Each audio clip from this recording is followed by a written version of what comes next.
tupiganie. Katika wakati ya sasa Bwana, mtumishi wako anaenda kusimama. Mungu ukaweze kusimama naye. Tumie kama chombo chako kitakatifu. Baba, sisi naye tunapokea kusikiliza. Baba, nenda nasi katika mchana wetu. Tunakutamani Bwana. Matumaini ya Roho Mtakatifu ashuke. Baba, kafanya kazi yako. Asante Mungu kwa sababu wewe ni Mungu mwenye nguvu. Katika jina la Yesu tuombe. Baba, tumeomba msamaha. Amen. Tupige makofi. Tunakukaribisha mtumishi wako.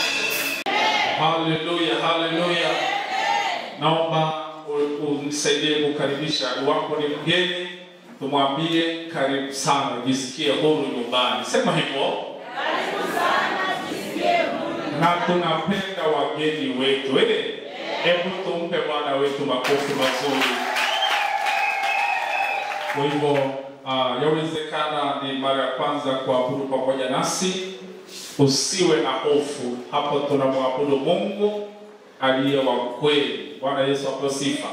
Na Biblia inasema Mungu anahitaji wale ambao watakao kuabudu katika roho na kweli. Na hiyo ndio inayofanyika hapa. Kwa hivyo ni mgeni, tunakukaribisha uondoe ile hali ya ugeni. Hao hawanifahamu, be free. Chochote ungependa kupata kufahamishwa, unaweza kuzungumza na mwenzangu. Mimi ndio senior pastor wa kanisa hili la Hosana kwa wale ambao ni wageni, na pia mimi ndio ninaenda kusema kwa hii sermon ya kwanza, naenda kusema juu ya timu ambayo inasema kibali cha Mungu. Bwana Yesu apewe sifa. Kibali cha Mungu. Tutaenda kupata andiko letu la kwanza, tunaita key text, ambayo tutaitoa katika Proverbs chapter 16 verse 17. Tutaenda kupata pale andiko kuu linatoka pale. Asante kwa watoto wako ambao wanaenda kuketi kusikiliza. Baba, sisi si bora kuliko wao. Ni neema Bwana, naomba ikatuwezeshe. Tunaomba hata kwa ajili ya wageni wetu walioko njiani wanaokuja mahali hapa Bwana. Uwape kibali Jehova. Uwawezeshe Bwana wa majeshi katika jina la Yesu Kristo. Ngoja siku hii ya leo ambayo umetupa Bwana ni siku ya ushuhuda katika mioyo yetu. Ni siku ya amani katika mioyo yetu. Acha utukuzwe, uinuliwe kwa kila hatua ambazo tutaziendea. Baba, uhusike, utusaidie katika jina la Yesu. Baba, ninaomba nikiamini. Pigia Bwana wetu makofi. Basi neno kibali.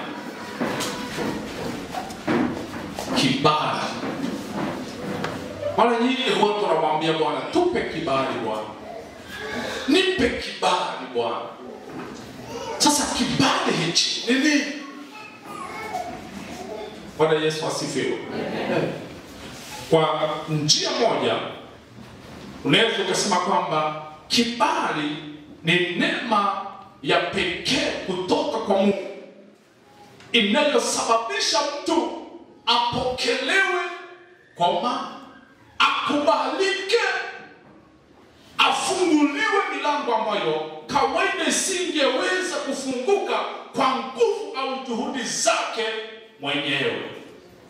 Bwana Yesu asifiwe. Wakati unakubalika, hicho ni kibali. Wakati mwingine unaenda sehemu, unasikia watu wanakurecognize. Wanasema kabla tuzungumze, tuko na mtu hapa, ngoja nene. Bwana Yesu asifiwe. Hicho ni kibali. Kukubalika popote utaenda. Na mtoto wa Mungu, ngoja nikwambie, kama Mungu akiapa maisha yako kibali, akipea familia yako kibali, chochote mtataka kuanzisha kukifanya lazima kitafanikiwa, maana kuna kibali cha Bwana katika maisha hayo. Haleluya. Kubali. Kibali ni milango inofunguka. Wakati mwingine unajipata sehemu ambayo unasema Mungu singejua. Wakati mwingine watu wanakukaribisha, wanakupigia mikono, ngoja tu wale ndugu yetu mheshimiwa wanasimama, mpaka unajiuliza wangejua huyu anayempigia makofi. Haleluya. Utafika mpaka penye hutawaifika. Bwana Yesu asifiwe. Utaenda kwa ofisi zenye hujawahi kufika utafika, maana unacho kibali cha Mungu. Haleluya. Amen. Andiko letu lile, tunaomba mtu afungue Mithali. Mithali 16 mstari wa 17. Mtu zikipendeza Bwana, hata adui zake huwapatanisha naye. Amen. Bwana Yesu asifiwe. Eti njia za mtu zikimpendeza Bwana. Kwa hivyo kupata kibali ni njia za mtu zimpendeze Bwana. Bwana Yesu asifiwe. Amen. Njia za zinapompendeza Mungu unapata kibali. Kitu hivi unaweza ukaishi maisha yasiyokuwa na kibali cha Mungu. Unaweza ukaishi. Ndio maana mengi ambayo unayoyaanzisha hayaendi. Bwana Yesu asifiwe. Amen. Unapanga mwaka huu nitafanya hivi, lakini haiendi kwa sababu gani? Kibali cha Mungu hakiko pamoja na wewe. Biblia inasema kwamba njia za mtu zikimpendeza Bwana, hata maadui wake Bwana humpatanisha nao. Haleluya. Bwana Yesu asifiwe. Wale waliosimama kinyume na wewe, wale walioona haufai, adui kabisa, wakati Mungu atakupa kibali, atakupatanisha na wao. Bwana Yesu asifiwe. Ndio maana fikiria kwa maisha yako. Kuna watu hamukuwa mnasalimiana, mpaka unasema fulani mimi hakuwa ananitaka, fulani mimi asingenihusisha kwa jambo lolote, lakini leo Mungu amefanya nini? Amekupa kibali, umeweza kukuelewa. Bwana Yesu asifiwe. Haleluya. Mungu amekupa kibali. Jamii isinge kusikiliza yale ambayo ungeongea kwa familia yako, wasingesikiliza, lakini kwa sababu ya kibali Bwana atawafanya wajue tuko na mtu hapa. Haleluya. Bwana Yesu asifiwe. Kwa hivyo kibali, mtu anaposema kibali ni neema ya kipekee. Bwana Yesu apewe sifa. Inayokufanya ukubalike popote utakapoenda, popote utakaposimama. Hujawahi ona mtu anaongea mpaka unataka si aongee kidogo, si anende kidogo. Bwana Yesu asifiwe. Yaani unatamani kila neno analolitoa kwa kinywa chake lina baraka, lina mvuto, lina uwepo. Hicho ndicho kibali ninachosema mchana huu wa leo. Haleluya. Kwa hivyo Mkristo lazima upate kibali cha Bwana.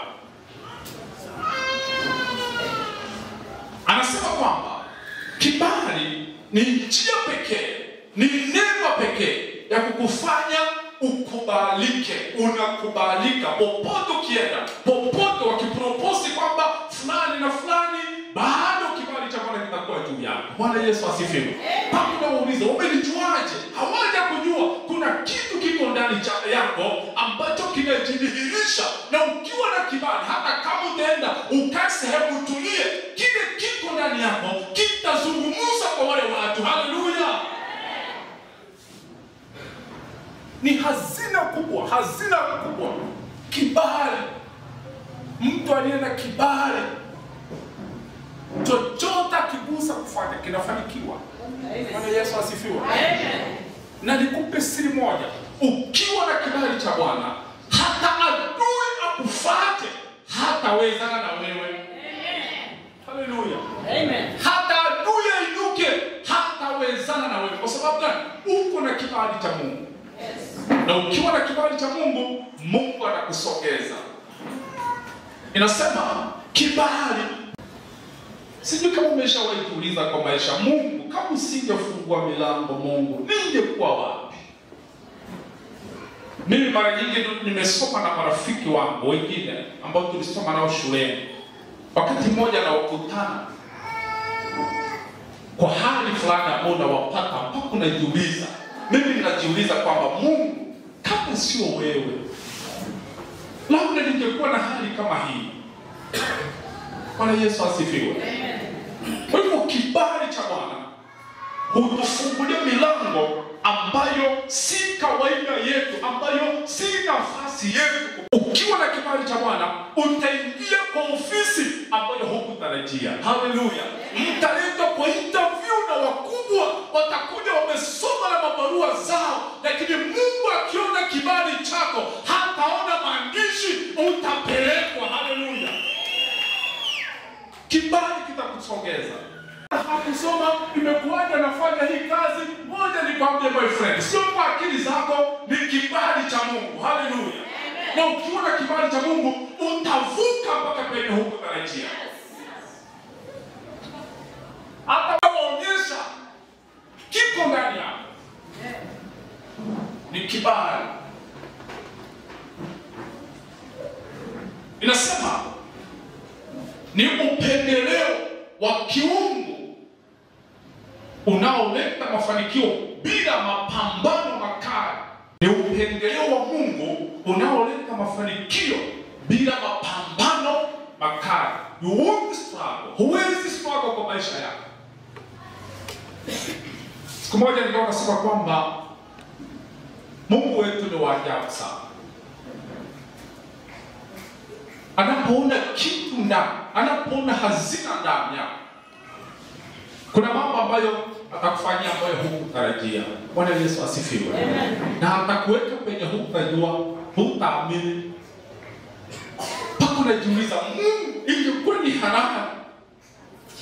Siku moja, wakati moja tukiwa shuleni,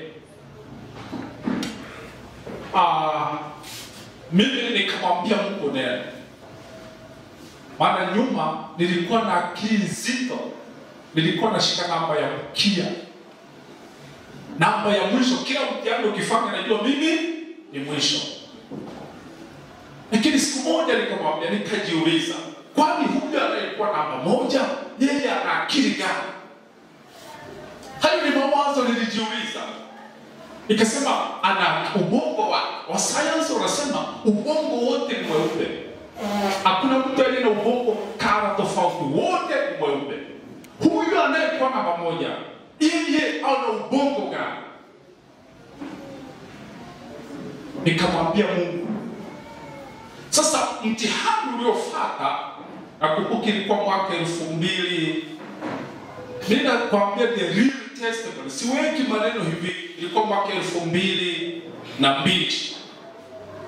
Sasa ule mtihani tulipoufanya, mwalimu akaja akasema hivi, leo nashangaa sana, yule ambaye hatukutarajia ndio amekuwa namba 1. Sasa mimi sina habari eti nini, maana najua siwezi fika pale, lakini nasema yule hatukutarajia ndio namba 1. Wakati huo mimi hata ninajikuna, tunajua hiyo hata sio mimi. Unajua kuna vitu vinasema hata unajua obvious wewe hautafanya nini? Hautapata ama hautafika. Nilikajua hata hiyo sio. Mimi hata nikipata Mungu tuko watoto 40, nikipata hata 35 hivyo mimi nasema tu hapo. Iko sawa hivyo. Sasa mwalimu alichofanya, akaanza kutoa kitambo sasa hivi wanaita assessment, ilikuwa ni report book. Akaanza kuita kutoka namba 1, namba last. Akita namba last ni mwingine, nafikiri nashika roho nasema next ni marasi yani inapona. Akawaita mpaka likawa nimebaki report book namba 1 na 2. Sasa mimi nikajua moja kwa moja la kwangu, yawezekana mwalimu ameripoteza ama amesahau ofisi.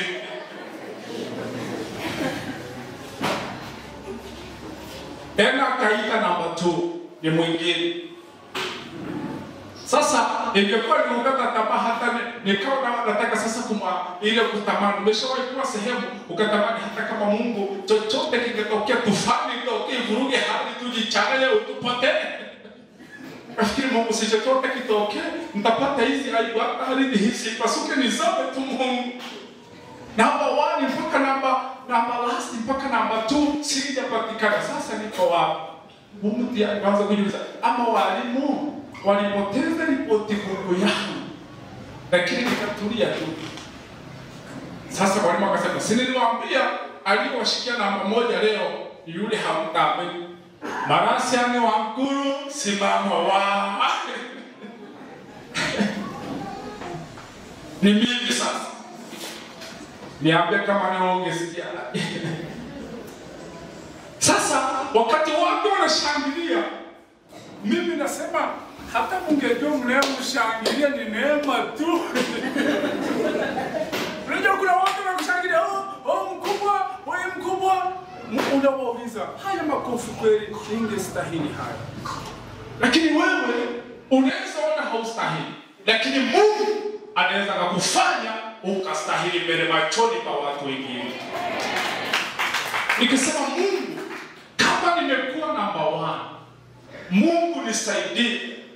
Sasa nikajua next exam, labda hii ni muujiza tu nitendeka. Wacha nikwambie mtoto wa Mungu, wakati Mungu amesema ndio, wakati muda wako umefika, wapende wasipende, lazima utaenda, lazima. Mungu ameshakukumbuka na amekutoa, umetoka hivyo hivyo. Hata kama ni maisha, kuna sukuma leo hii, usiwaze tena utarudi pale. Mungu hakurudishi, unaenda viwango vingine. Mama, naona hazina uliyoibeba. Nikasema Mungu, mtihani wa pili sasa Mungu itakuwaje? Kumbe wapendwa, wakati Mungu amesema kubali, kibali cha Bwana, hicho anachozungumzia imepita vyote. Haleluya. Amen. Sasa tukimaliza mtihani mwaka 2003, mtihani wa kitaifa, mimi ndo nilikuwa namba 1 kwa mtihani wa kitaifa. Bwana Yesu asifiwe. Position namba 1. Hata nikikutuma kwa hiyo shule, mimi siongee uongo. Nakwambia ukitaka kuja ni shule gani nilisoma, uje hapa na uende uulize mwaka huo nani alikuwa namba 1. Marasiani wa Nkuru. Bwana Yesu asifiwe. Nikasema kibali ndio inazungumza, nasema kwamba utajipata pale hukutarajia. Bwana Yesu asifiwe. Utapata watoto wako wataenda shule ambayo hukutarajia. Wewe unaona hauna uwezo. Siku moja dada moja tuko naye hapa, ikafika mtoto wake anamaliza darasa la 8, ikawa ni kilio kwa moyo wake. Sasa mtoto wangu anamaliza darasa la 8, ataendaje sekondari? Akajua yeye ataishia class 8. Lakini ngoja nikwambie, kibali cha Mungu, kibali cha Mungu inaweza kufungua njia ambayo hukutarajia. Yule dada mtoto akapata scholarship ya KCB, Kenya Commercial Bank. Kasema watoto waliopata max alama fulani wanachukuliwa kwenda kusomeshwa. Yule dada yetu yuko hapa, naomba usimame. Wao wanafundisha ushuhuda wa kwetu. Pigia Bwana wetu makofi. Wakamwambia huyu dada, mtoto huyu tunamchukua, tunamsomesha toka form 1 mpaka form 4, na hata kama ni university tutampeleka. Wewe ni kuprovide tu nauli, mtoto anaenda shule. Sasa waliokuwa na waza, ngoja tusubiri tuone mtoto wake atasomaje, wanashangaa. Huyo ndio Mungu. Bwana Yesu asifiwe. Akupe kibali. Maneno yanayohusiana na kibali ni haki, upendeleo. Kwa maana wakati mwingine hata kanisani, ngoja nikufundishe. Ukiona hata kila mtu, unajua kuna watu wengine members wanasema sasa kila kitu pastor ni fulani tu, pastor ni fulani tu. Yawezekana huyo hapo na kibali. Bwana Yesu asifiwe. Unapaki kulaumu. Kwa hivyo ukipewa kibali, unapewa upendeleo, unapendelewa. Hata pale mboga, mama unapakua mboga, mtoto aliye na kibali ukifika mwisho wengine wamepaka mboga ni nyingi, unafanya nini? Unamwagia yote. Huyu ana kibali nyingi. Haleluya. Jamani, neno la Mungu ni zuri. 2, neema. Utakachoanzisha, moja niseme kwa ibada hii, kile utakachoanzisha katika jina la Yesu Kristo kikapasue, kikaende, maana neema na kibali iko na wewe. Amen. Usisubiri kupeti kushindwa. Mungu wetu si Mungu wa kushindwa. Sasa tukishapata upendeleo, tumeona neema, tunaona kukubalika. Wakati mmoja tunaenda sehemu, tunakutana na wazee wakubwa tu, watu ambao wanapaswa kusalimia shikamoo, lakini tukifika wakiniona, wengine wanataka kuanguka kwa kiti, acha ukaa. Wanasema kwa umri wewe ni mdogo, lakini kwa ofisi ulionayo hatupaswi kukaa umesimama, tukupe kiti. Haleluya. Tutaona mtu katika Biblia aliyekuwa na kibali. Jamaa mmoja anaitwa Yusufu. Tuone Mwanzo 39 verse 21. Ndio nimetangulia kukwambia kwamba ukiwa na kibali, hata adui washindane na wewe hawatakuweza. Kibali cha Bwana kitakusogeza. Haleluya. Mungu amempa Yusufu kibali. Inasema lakini Bwana akawa pamoja na Yusufu, akamfadhili, akampa kibali machoni pa mkuu wa gereza. Mkuu wa gereza akawatia mkononi mwa Yusufu watu wote waliofungwa waliomo gerezani, na yote yaliyofanyika humo ndiye aliyeyafanya. Amen. Bwana wetu makofi. Haleluya. Yusufu kibali chake kilionekana kakiwa kadogo. Ndio maana unapoona nyuma kanaambia ndugu zake, nimeota ndoto, tumekuwa shambani tukifunga mganda wangu umeondoka, yenu imekuja kuisujudia. Mnaosoma Biblia mmeshawahi paka neno la Mungu. Si kweli? Kwa mdomo utatumiliki sisi. Hawakujua Mungu tayari amempa kibali Yusufu. Hata kama ni mdogo, amempa kibali. Akaota ndoto ya pili, akamwambia sikilizeni. Wamekaa baba, ndugu zao, nimeota ndoto ya pili. Nimeona mwezi na nyota na jua vimekuja kunisujudia. Ndugu zake wakakasirika kwa sababu ya ile ndoto Mungu amempa. Sasa siku moja Yusufu anatumwa. Ndio maana nataka nikwambie, ukiwa na kibali, hata uwepo gerezani utatoka. Bwana Yesu asifiwe. Hata mashahidi wainunuliwe kwa ajili yako, utatoka. Haleluya. Utatoka. Sasa Yusufu kakaambia imefika wakati, kanachukua vyakula kapelekea kuona ndugu zao walikuwa na chunga kule malishoni. Wakati anaenda, ndugu zake wakakaona, wakasema kale kabwana kandoto ndo kale kanakuja, acha tukaue kisha tuone ndoto zake zitakuwaje. Ambia, nataka nikwambie hivi, kile ulichobeba, maono ulionayo hayawezi kufa, lazima yatatimia katika jina la Yesu Kristo. Lazima yatatimia. Sasa wakasema acha tukaue. Wengine wakasema tumuue tuone ndoto zake zitakuwaje. Kuna watu wanataka wanakupiganisha ili waone kile kiko ndani yako itakuwaje. Lakini Mungu anasimama na wewe. Mpe Bwana wetu makofi. Kijana mmoja wa ndugu yao mdogo alikuwa anaitwa Ruben.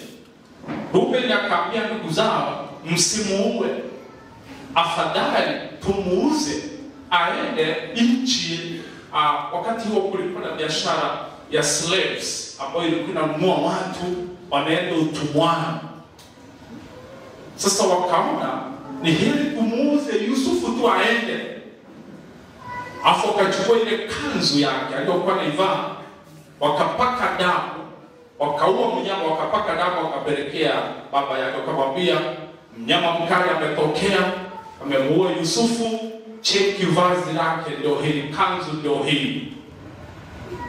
Sasa wao wakajua ndoto za Yusufu zile alizokuwa anatuambia zimeisha. Haleluya, haleluya. Wapendwa, ngoja niwaambie hivi. Wakati Mungu amesema ndio, hiyo ndio ya Mungu imetosha. Wakakauza. Kaenda Misri. Nimeshoti tu kwa sababu yeye amesoma kule mbele akiwa gerezani. Wakati yuko Misri, Biblia inasema njaa ikatokea yenye haijawahi kutokea. Kwa nini njaa inatokea? Kwa nini? Hujawahi jiuliza kwa nini njaa itokee ambayo haijawahi kutokea? Kwa nini Mungu anataka asababishe hali yoyote ili yule aliyepelekwa kule waende kumuona? Haleluya. Wakati Yusufu kakiwa kwa familia yao, njaa haikuwa. Wakati uko kwa familia ni kuna mambo umeyalinda. Bwana Yesu asifiwe. Amen. Kuna mambo umeyalinda, kuna magonjwa umeyaharibu, kuna umasikini utauharibu kupitia kwa mikono yako. Na huwa naambia watu kwamba kila familia lazima Mungu ainue mtu. Lazima. Wapende wasipende, kila familia hata ambayo unaona haina chochote, lazima mtu atatoka hapo. Lazima. Lazima. Hiyo ndio principles za Mungu. Lazima. Familia yote iwezi akamia, lazima Mungu alete mtu mmoja asimame na jamii. Sasa Yusufu kameuzwa. Tena alipoenda akafikia kwa nyumba ya mtu anayeitwa Potifa ambaye ndio alikuwa mfalme. Kalikuwa kadogo tu, wakaona haka tukape kazi ya nyumba tu, kusafisha viti kwa nyumba tu, kufutafuta makochi. Hata Yusufu kafanya hiyo kazi. Lakini unaposoma andiko, kwa kiwa katika Potifa kuna shida ilitokea. Bado kile kiko ndani yake kinawindwa. Bwana asifiwe. Ukiwa na kitu kitawindwa. Bwana asifiwe. Sasa yule mke wa Potifa kuna mambo aliyataka kwa Yusufu. Lakini Biblia inasema kwamba Yusufu alikuwa mwaminifu. Akakimbia, escape. Wakati alikimbia, yule mama yule aliescape akatoka kwa mikono ya yule mke wa mfalme, akabaki na kanzu tena. Akapiga mayoye, akasema huyu mtoto mlemleta kwa nyumba hapa, kuna mambo alitaka kuyafanya, ona hata mavazi yake ndio haya kumbe ni uongo tu. Nimeshtuka hiyo kwa sababu ya hekima na neema kwa kanisani. Bwana Yesu asifiwe. Kuna mambo mengine lazima tupeleke tu lakini wanaelewa. Sasa mfalme akasema huyu mtu awekwe gerezani. Ndio hii tumesoma Mwanzo 29. Sasa wakati anawekwa gereza,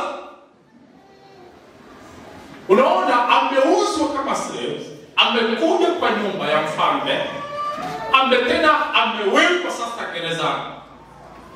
Ndio kuna wakati unaweza ukawekwa gerezani, hata jamii yenu wanaweza kuja kukuona. Wale wamefungwa, ndugu zao wanaweza watembelea, apeleke sabuni, aja kuulize ndugu yetu. Lakini Yusufu hana mtu mwenye anamjua, mwenye anaweza mletea hata sabuni ya kuogea kipande prison. Hana mtu, lakini mtetezi wake ni mmoja ambaye ni Kristo, simba wa kabila la Yuda, ambaye anasema lazima kweli itathibitika. Kakiwa gerezani, Biblia inasema kwamba kakapata kibali kwa wafungwa wote. Kila utakapoenda una kibali, my friend. Amen. Haleluya. Uwe mwalimu una kibali, wewe ni head teacher kwa jina la Yesu Kristo aliye hai. Hapo unaanza, wewe ni kamati ya bodi, kile wanachochagua unasikia ni Madam Eliza.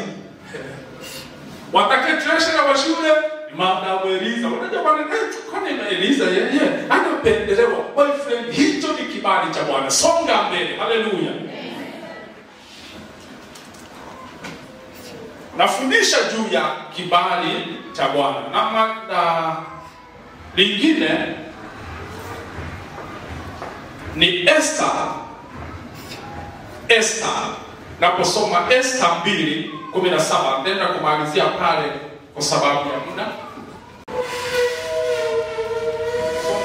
Umesifiwe. Haleluya.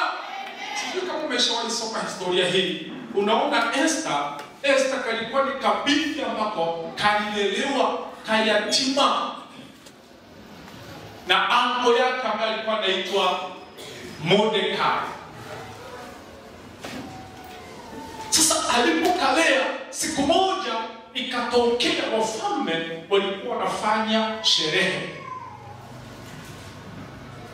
Kama vile tunaweza kuona sherehe yetu kama ya leo, Madaraka Day.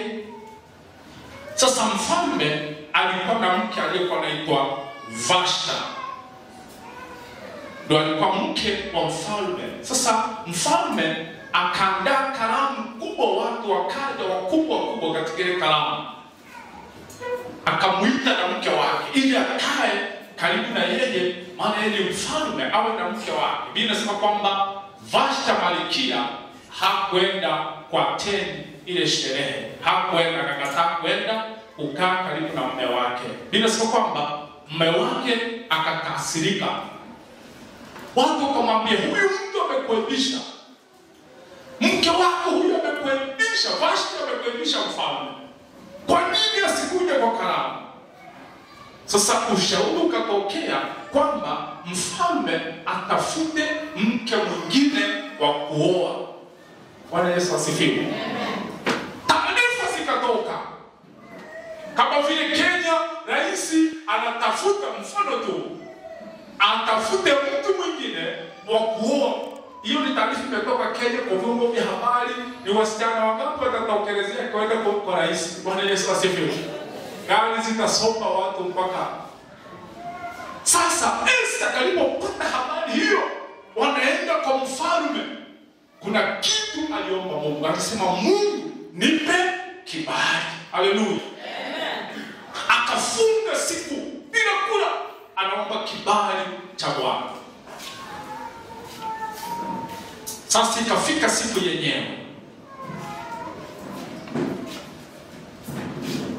Ilipofika siku, watu wanapita sasa, wakapanga laini. Asingechaguliwa katoto yatima. Najua maisha ya uyatima si mazuri. Wakati mwingine kanguo kamoja mpaka wakaanza kuchanika mgongoni, ndio wanaweza kutafutia kingine. Hayo ndio yalikuwa maisha ya Esther.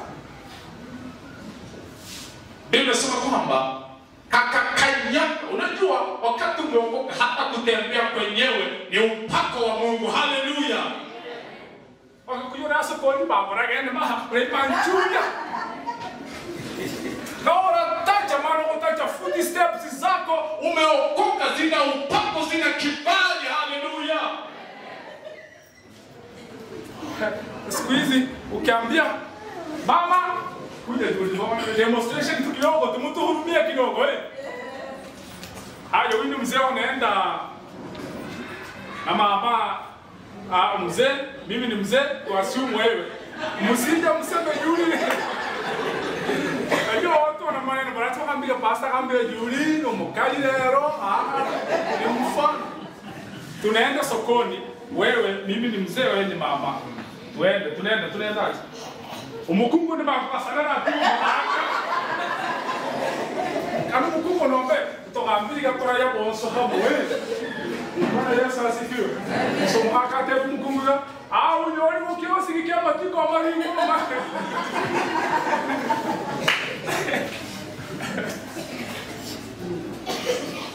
Hallelujah. Esther, Biblia inasema kwamba inasema kwamba Esther akapata kibali machoni pa mfalme. Mfalme kabidi amvalishe taji. Haleluya. Akaapishwa kuwa mke wa mfalme. Kwa sababu gani? Ya kibali. Kwa hivyo kibali kitakufungulia njia usiyotarajia na utafika pale hukutarajia. Ukiwa na kibali cha Bwana, usonge katika jina la Yesu Kristo. Haleluya. Sasa kuna ombi ambalo tutaliomba.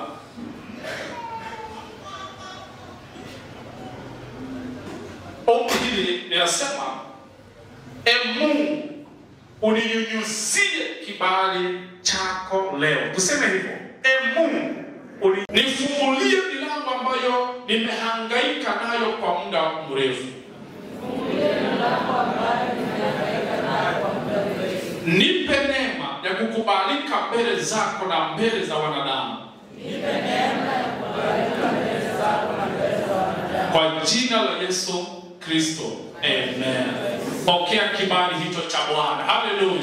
Kila ofisi utaenda kubalika. Haleluya. Kila makaratasi ataenda sehemu ya kubalike katika jina la Yesu Kristo. Mimi huwa ninatembea mpaka wakati mwingine nikiambia watu mimi si vizuri kusema elimu yangu. Mimi nimefika klasi 8, mzazi akashindwa kunisomesha. Mpaka watu wakaniambia, "Nenda ushtaki baba yako akupeleke shule." Mimi nikasema, kama Mungu ili muwezeshe mzazi anifikishe darasa la 8 ashinde kunipeleka mbele, wajua maisha yangu ya kesho, wajua. Haleluya. Wakati mwingine tunakutana na watu mpaka wengine wakiambia huyu hajasoma sana. Lakini watu hawaoni hiyo elimu, wataona kile umebeba ndani ya moyo wako. Haleluya. Bwana Yesu asifiwe. Watu hawataona elimu. Hata kuna mzee mmoja tulikutana naye namwambia, "Mzee, mimi kweli nimefika tu darasa la 8 sikuendelea." "Hapana, acha kunidanganya. Wewe baba." Watu hawataamini. Bwana Yesu asifiwe. Lakini kibali, neema ya Bwana ikutoshe siku zote. Kazi yako, ofisi yako utakayokuwa kibali cha Bwana katika jina la Yesu. Wakati mmoja unakaa kwa kitu unazunguka hapo, hizo wameleta za ofisi, mpaka watu wanakuja na kuita boss, mpaka kaambia kwa mkamanya na mambo mingi boss, mkamanya. Mimi tena kali mimi mabna makombe, lakini Mungu atafanya wajue ulitoka wapi, wanaona kile kiko ndani yako. Yuzi niko napita research. Mnasikianga ile radio iko kule Tanzania, Radio Free Africa. Si mnaisikia? Radio ambayo inashika mpaka Kenya, mpaka hapa Nairobi. Ni mtu ukiambia director mwenye radio hiyo hata hakusoma. Bwana Yesu asifiwe. Lakini hiyo ni yako wewe, hakusoma, lakini fedha zinaingia hata amelala. Haleluya. Jamani, kikubwa ni kibali cha Bwana. Hata kama umesoma, omba kibali cha Bwana. Haleluya. Nashukuru sana wageni wetu ambao wamefika leo katika ibada zetu. Tunawakaribisha sana. Karibu sana mama yetu. Sisi wageni wetu. Haleluya. Mama huyu simfahamu, lakini nasikia matendo yao. Hata yeye hanifahamu. Bwana Yesu asifiwe. Amen. Na mzee wake mtu wa karibu sana na wakuya wetu. Haleluya. Amen. Siku moja wakati ule shida ilitokea hapa, watu wetu waliangamia pale kwa daraja. Walivisit kila hall. Bwana Yesu asifiwe. Amen. Mama nilikuwa nasema Mungu akumbuke huyu PS sana. Bwana Yesu asifiwe. Amen. Akumbuke PS sana. Ako karibu sana na wakuya wetu. Na hiyo kazi ilimfaa Mungu aiunde waifanye. Haleluya. Mungu waangalia moyo. Ndio wakati mwingine jamani, Mungu akikuweka kwa position ameona moyo wako. Amen. Wengine wanasema fulani, Mungu ameona moyo. Na hii ndio quality ya leaders. Mimi si mwanasiasa, lakini ninachofanya ni kuombea viongozi. Hata leo nikwambia kwa ibada hii, yule mtu ambaye ameappointiwa ni kiongozi, acha kuongea maneno kuhusu against yeye, muombee. Haleluya. Hata siku moja utakuwa kiongozi. viongozi. Jamani, mimi sijui kama ningekuwa mwanasiasa, sijui kama ningekuwa aje, but nashukuru sana Mungu. Mimi nahubiri neno la Mungu na tunaombea viongozi wetu. Haleluya. Amen. Kwa hivyo nichukue nafasi ya mwisho kumalizia kushukuru pia. Naona pale ndugu yetu Richard, kuna viti vya wageni hapa mbele, rafiki yangu njoo Richard akidimba. Tumkaribishe jamani. Haleluya. Leo kumbe ni rafiki yangu sana, rafiki Richard. Richard nikiwa na shida yote nikipiga tu simu ananiambia pastor, kwa sababu umesema nitakusaidia. Bwana Yesu asifiwe. Haleluya, haleluya. Mimi nimekuwa Mabera. Unajua ndio nilikuwa nasema kwamba kibali. Ndugu yangu Richard, wakati mimi nikiwa Mabera nikiwa mdogo, namuona anaenda Kubweni akifanya kazi ya accounts ya store. Anakanyaga na mguu tu, asubuhi mguu, jioni mguu. Leo hii my friend, Mungu, Bwana Yesu asifiwe. Mungu akisema ndio, yote yanawezekana.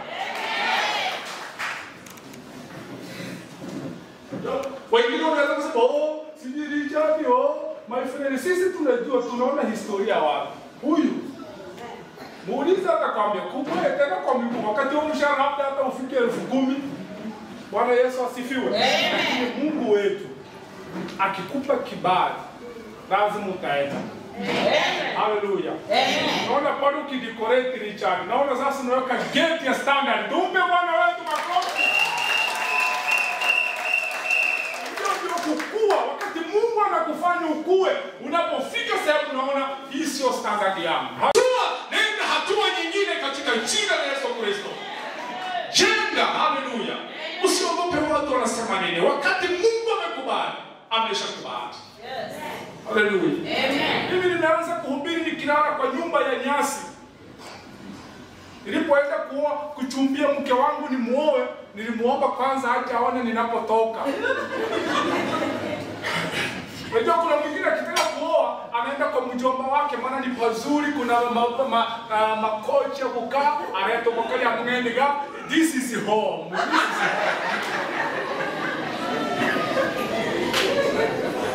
Mimi nilikuwa proud ya kile nilicho nacho. Nilisema kama Mungu ameniweka hapa, huyu nitakubaliana na hali nilionayo. Kaenda Masaba. Nikamwambia kijana mmoja nipeleke huyu, nipeleke jamani. Ananiambia kwa Munturia. Nikaenda. Tukaongea na mama huyu. Mama simama hata upungie mkono. Nashukuru sana.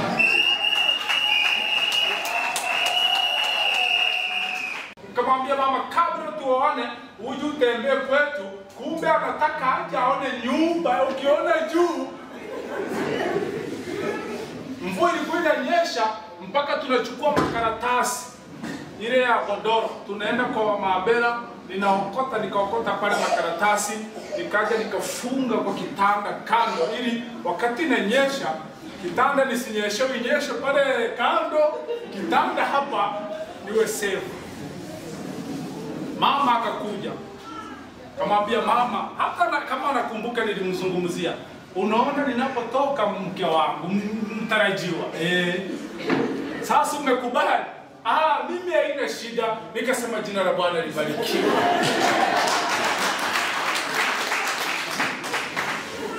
Sasa hizo nyumba, ndio bedroom, ndio kitchen, ndio sitting room. Wakati mmoja ukinunua shati nyeupe, baada ya wana makarau kwa mtu asiye na uwezo. Wanakuja kwa shati. Tabu kila kitu kumenya kiriga. Hati chimbe bachicha. Lero mwero kuhamina chibutura hamutama.